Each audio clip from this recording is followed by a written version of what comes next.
हमारे देश में ऋषि मुनि और बहुत से ज्ञानी जनों जैसे कि स्वामी विवेकानंद, रामकृष्ण परमहंस जैसे बहुत से महापुरुषों की परंपरा बहुत सालों से चली आ रही है। जितने भी ज्ञानी पुरुष आए उन सब ने मानव जीवन के समस्याओं का हल बताया है। जिंदगी की हर छोटी से छोटी समस्याओं का हल हमें उनसे सीखने को मिलता है। तो आज की कहानी के सिलसिले में हम आपके लिए स्वामी विवेकानंद जी के जीवन के 3 कहानियों को लाए हैं जो आपको जिंदगी से जुड़े बहुत से सवालों के जवाब देंगे। ये कहानियां आपको सिखाएंगे कि कैसे आप अपने जीवन में फोकस को बढ़ा सकते हैं, कैसे आप एकाग्र होकर अपने लक्ष्य को प्राप्त कर सकते हैं और कैसे आप अपने जीवन के डिस्ट्रैक्शंस को दूर करके प्रगति की मार्ग में आगे बढ़ सकते हैं। तो चलिए बिना किसी देरी के कहानियां शुरू करते हैं। पहली कहानी में स्वामी जी फोकस बढ़ाने की स्टेप बाय स्टेप विधि के बारे में बताएंगे। पहली कहानी, काम, ध्यान और 5 इंद्रियां। एक बार स्वामी विवेकानंद जी यात्रा के दौरान एक आश्रम में ठहरे हुए थे। यहाँ स्वामी जी की नजर एक युवा विद्यार्थी पर पड़ी।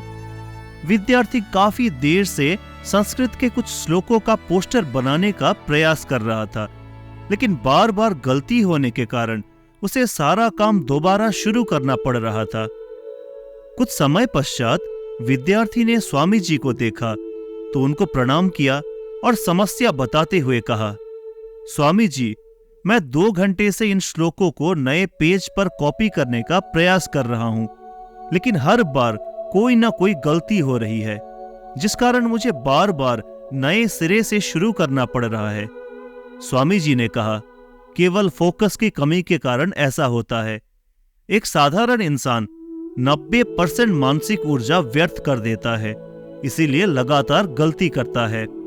वहीं पर सधा हुआ मन गलती नहीं करता।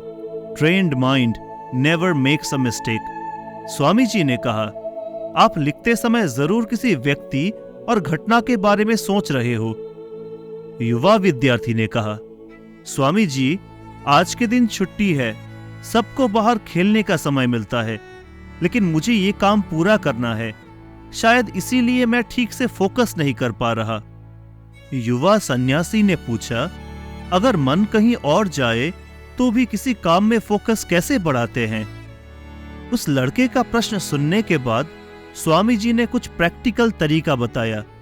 स्टेप 1, गहरी सांस लो और गहरी सांस छोड़ो। मन को काम और खेल दोनों से हटाकर सांस पर ले आओ। स्टेप 2, सारी इंद्रियों को एक काम से जोड़ो। जैसे उंगलियों के बीच पेन का स्पर्श महसूस करो। आंखों से शब्दों को बनते हुए देखो।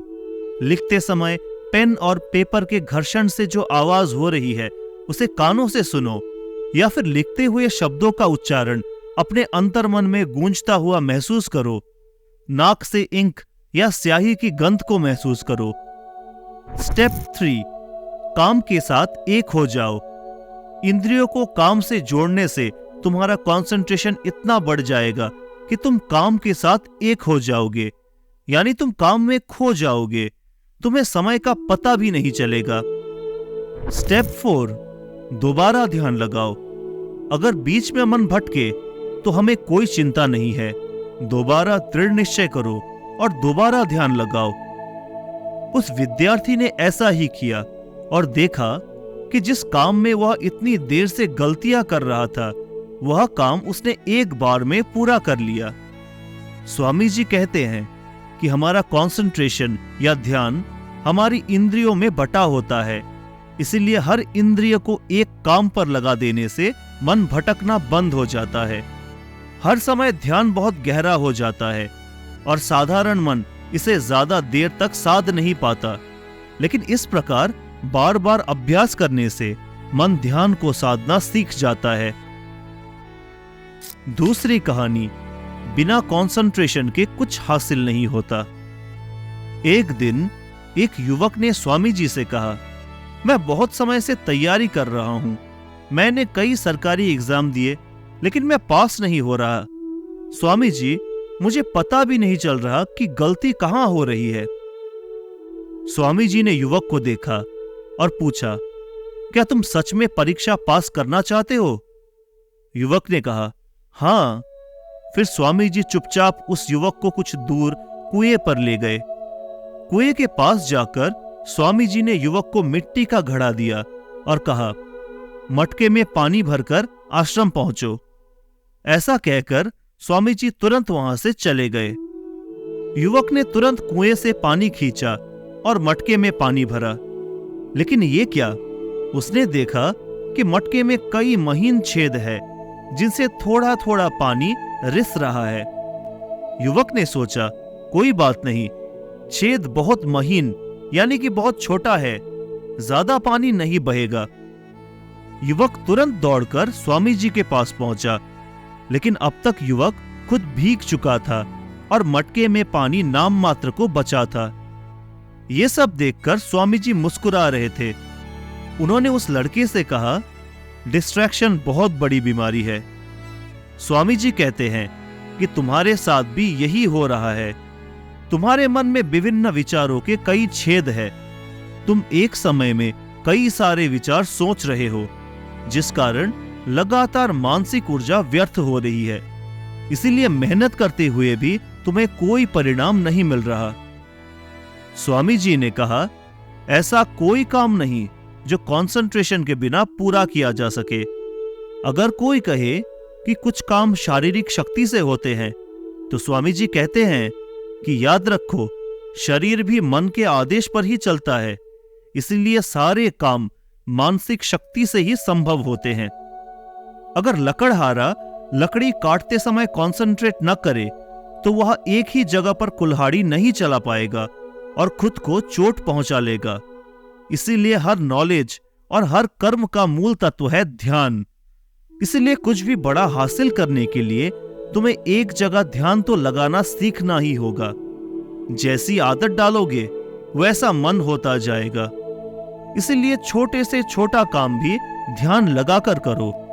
ऐसा करने से मन का स्वभाव बदल जाएगा और तुम्हें सफलता जरूर मिलेगी।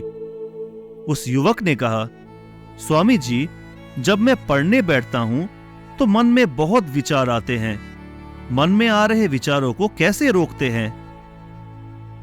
दोस्तों, इस प्रश्न का उत्तर है तीसरी कहानी में। स्वीकारना और छोड़ना सीखो। स्वामी जी ने उस लड़के से कहा, तुम्हारा एक और टेस्ट है। उन्होंने एक पानी का गिलास लिया और उसे बिल्कुल ऊपर तक भर दिया और कहा, अब ये ग्लास लो और पानी की एक बूंद गिराए बिना हाथ में पकड़कर खड़े हो जाओ। लड़का बड़ी तत्परता से ग्लास लेकर खड़ा हो गया। आखिर वह अपनी योग्यता स्वामी जी को साबित करना चाहता था। शुरू में सब सही था, पर थोड़ी देर बाद उसके मन में विचार आने लगे कि यह सब करने से क्या होगा, मैं कभी नहीं बदलूंगा। वह लड़का असहज होने लगा। वह कोशिश करता रहा, लेकिन अब शरीर के हल्के से हिलने से बार बार पानी फैल रहा था। स्वामी जी ने कहा, जब तक तुम्हारा मन शांत था तब तक पानी नहीं फैला, लेकिन मन में विचार आते ही पानी फैलने लगा। स्वामी जी ने कहा, जैसे गर्म लोहे पर हथौड़े की चोट पड़ती है तो वह नया आकार ले लेता है, उसी तरह हर एक विचार छोटे हथौड़े जैसा है, जिसकी चोट से इंसान का शरीर, व्यक्तित्व और मन आकार लेता है। यानी तुम्हारा मन ग्लास में पानी की तरह ही है। यह बहुत आसानी से डिस्टर्ब और विचलित हो जाता है। पानी को शांत रखने के लिए तुम्हें अपने मन को शांत रखना होगा। स्वामी जी ने कहा, अब तुम ग्लास को पकड़ो और अपना सारा ध्यान सांस पर ले जाओ। सांस को पेट में, सीने में आता जाता महसूस करो और हाथ में जो दर्द है, जो असहजता है, उसे जाने दो। मन में जो विचार आ रहे हैं, उन्हें जाने दो। खुद को याद दिलाओ कि तुम मन नहीं हो, बल्कि मन को देख रहे हो। तुम सांस भी नहीं हो, तुम सांस को देख रहे हो। ऐसा याद करने से विचार आकर चले जाएंगे, लेकिन तुम्हें विचलित नहीं कर पाएंगे।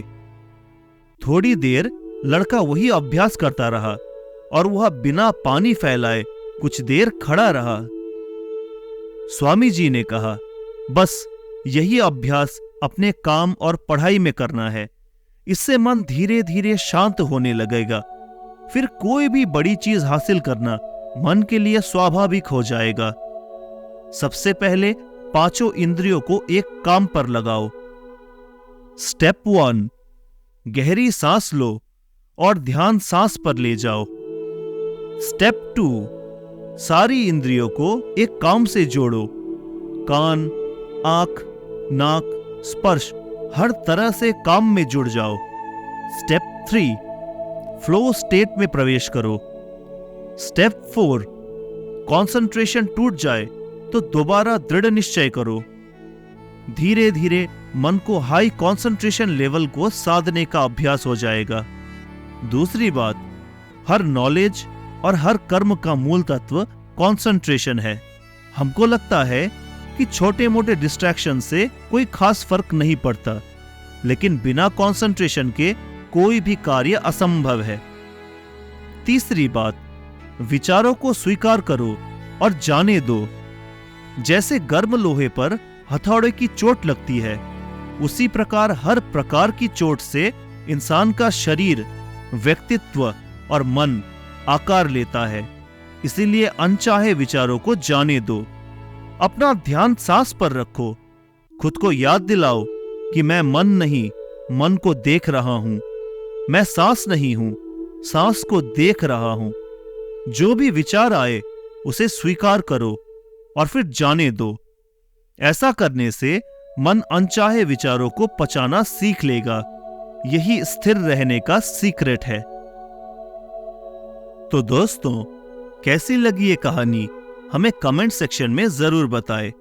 अगर ये कहानी आपको अच्छी लगी हो तो इस वीडियो को लाइक करें और ऐसी और कहानी सुनने के लिए थिंक बुद्धा यूट्यूब चैनल को जरूर सब्सक्राइब करें। तो मिलते हैं अगली ऐसी ही प्रेरणादायक कहानी के साथ। नमो बुद्धाय।